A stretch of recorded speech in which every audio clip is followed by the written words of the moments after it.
Hi everyone, welcome back to my channel. My name is Alice, and in this video I'll be answering the most frequently asked questions about biomedical scientists, especially for international students. Now let's go to the basics. If I don't answer your questions in this video, feel free to drop your question in the comment section and I will be looking out for questions and I will try to answer to the best of my knowledge. It's a promise. The first question many people want to ask is, who is a biomedical scientist, or what do they do? Now, biomedical scientists are people who are trained to work in the laboratory to analyze patient samples or medical samples to help in treating and diagnosing patients. So basically, we help fix the X. You know how when you're doing a math solution and they say 5x plus something plus X equals this. So now the doctor knows the signs and symptoms the patient is exhibiting and knows the patient needs to be treated. But for the patient to be treated, they need to figure out what is happening to be able to rightly treat the patient. Now we are the people in between that help solve the maths.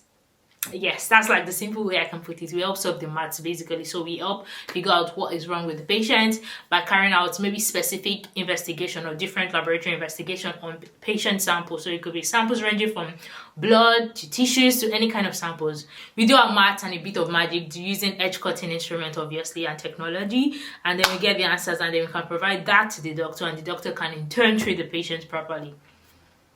So you can say we're mathematicians in a way. Medical mathematicians. This brings me to my next question. Now, many people say, oh, now I know who a biomedical scientist is. I know what they do. How do I become one? What qualifications do I need? The most straightforward way is actually to have a bachelor's degree or an undergrad degree in biomedical science. But that does not mean that's the only way. You can also have a degree in biology, microbiology, biochemistry. It might just mean that the route is not straightforward. But you know, as they say, there are different routes that lead to the market. I think this is like the second video I'm saying that. Another thing is you can also do a master's or a PhD. A master's or PhD can provide you with additional opportunities for some certain roles, for some certain jobs, or for certain specialized fields. So for certain fields, you might need to have either a master's or a PhD to be able to go for that. But at the very basic, those are the kind of things you need. A bachelor's degree and also a kind of qualification by whatever governing body, by whatever health governing body works in the country you are in. And for some specialized role, like I said, a master's or a PhD. The next question I'll be answering is, what career opportunities are available for biomedical scientists? Now, I would say, if you Google this question, Google is going to give you a ton of list of career opportunities that where you can work as a biomedical scientist.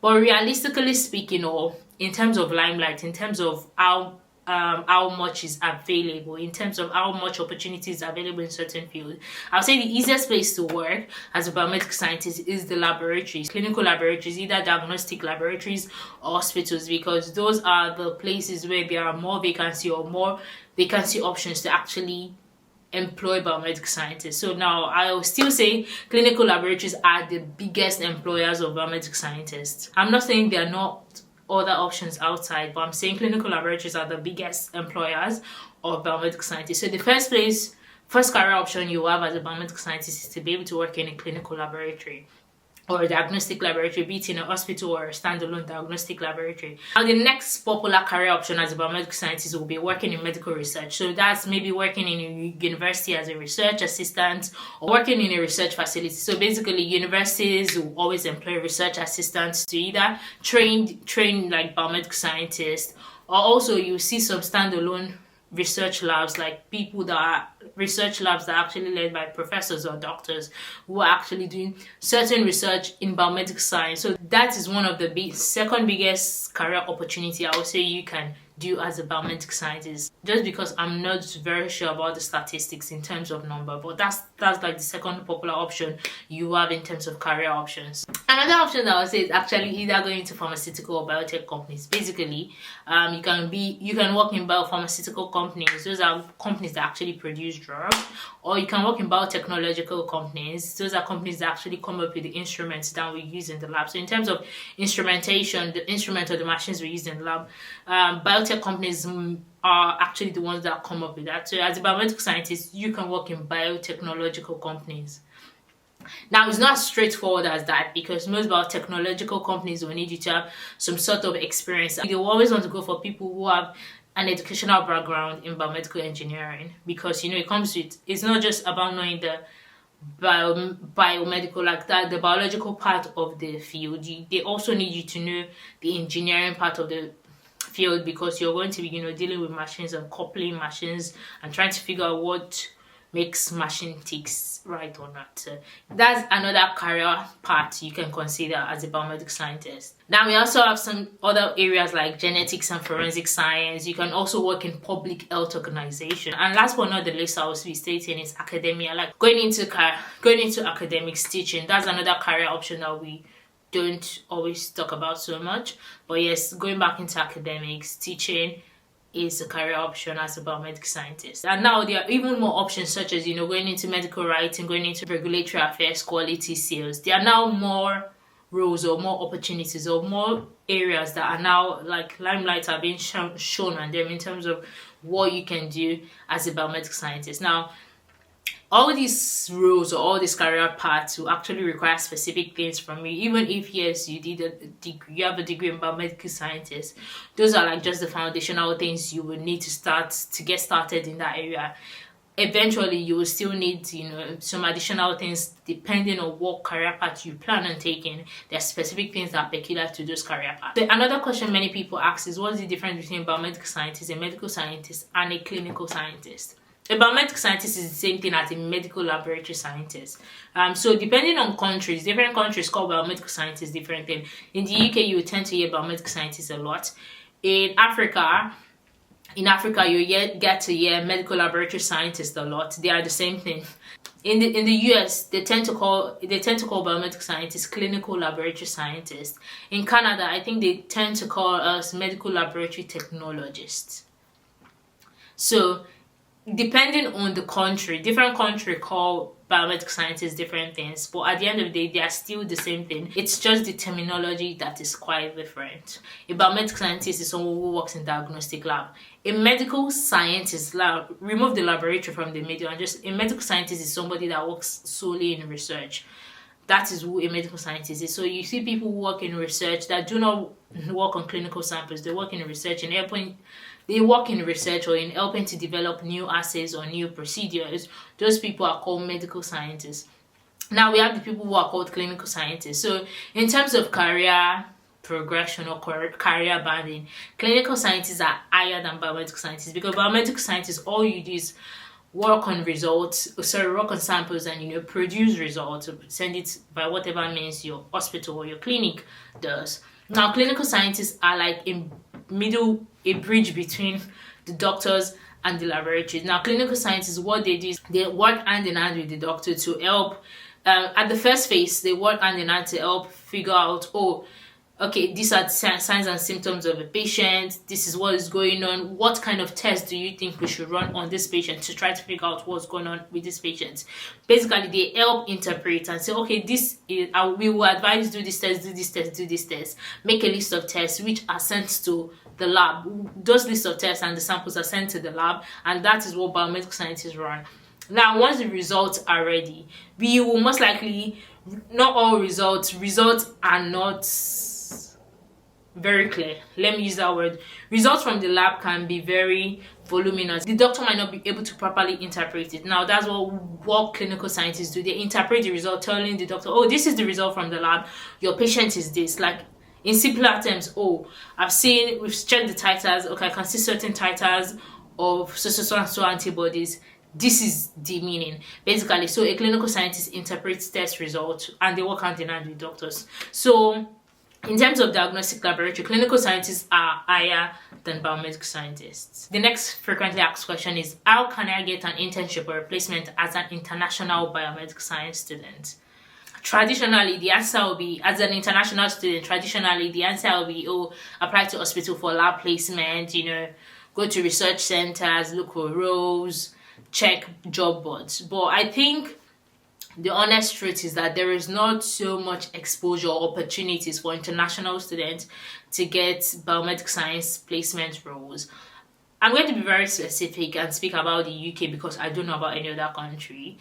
But I still think for students, it's not so easy for international students to get placements, because 90% of the time, placement roles are available for just people who studied in the country. So honestly speaking, I don't think there is much opportunities for international students to get placement roles. Now, don't get me wrong, that does not mean Now, I'm not saying people don't get those roles, but I'm saying that in terms of statistic, you'll probably be seeing like 1 in every 100 international students, or less, maybe 1 in every 50. Let's not go to the extreme. 1 in every 50 international students looking for placement gets placement while they are students, like gets placement to work in laboratories. And first major thing people want to say is, oh, obviously visa restrictions. There are certain visa restrictions we have as students that might not permit us, but I still think that it could be worked around.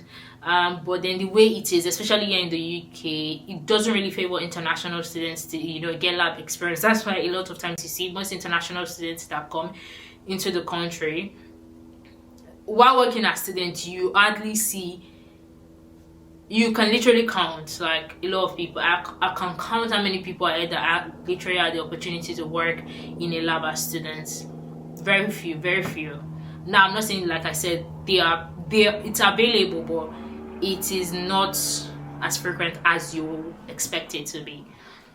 So yes, but I'll still say check for LinkedIn, check hospital boards. Some hospitals will put out placement opportunities on their website. So check websites, check LinkedIn, check hospital boards, try to network, look for research roles, look for research assistant roles. So even if you're not getting a role, in the hospital, you could also look for opportunities to assist for RA roles. It could be for 6 months. It could be, now it's now up to you to decide whether you want to look for paid or unpaid placement. But I think at the end of the day, the opportunities are not so much as there should be. I wish there were like more opportunities, especially for international students coming into the country. Are there opportunities for international students to gain lab experience while studying?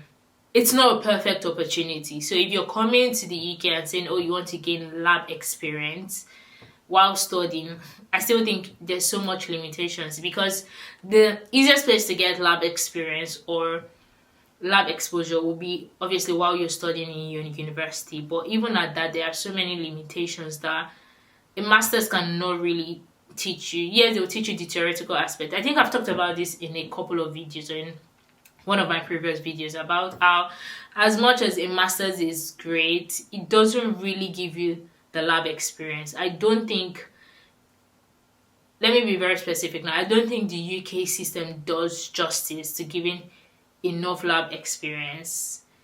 Maybe for masters, I can't say for undergrad because I don't know how the undergrad program is. I know the undergrad program offers a 1-year placement, what we do like internship. But I think in terms of lab experience in school, I don't think the UK gives as much experience as should be needed. I don't think you can get so much. I know it's possible depending on different schools have different curriculum, but so far so good. I think what you just do is that you will be exposed to, in terms of theoretical knowledge, you'll be exposed to like the procedures, the principle. You will know it. This still boils down to what you mean by lab experience. Is it like, oh, just being in the lab and just running different assays, or being exposed to like trainings in the lab? So yes, for me, I'll still say the UK doesn't have as much lab experience for international students as it should be, or as will be hoped for. How can I network and connect with professionals in biomedical science? I think so. The very first place I would say is start within your peers. Start within like your peers. Like obviously you went to school with a certain group of people, your lecturers are there. That is from your lecturers, that is how you start building a sphere of influence basically, or a sphere of professional community. So not always, sometimes you always are trying to look for mentors, people that are out there, but sometimes try to start within your circle, try to start connecting, or you connect with your friend. If you're always talking with your colleagues, if the person meets somebody, the person can always connect. So I think the very first place you can kind of build professional communities from the people around you, from people you went to school with, from people you went to class with. The next place I would say is LinkedIn. There can be a lot of exaggeration on LinkedIn, but that does still not cancel the fact that LinkedIn is a good place to connect and meet with professionals.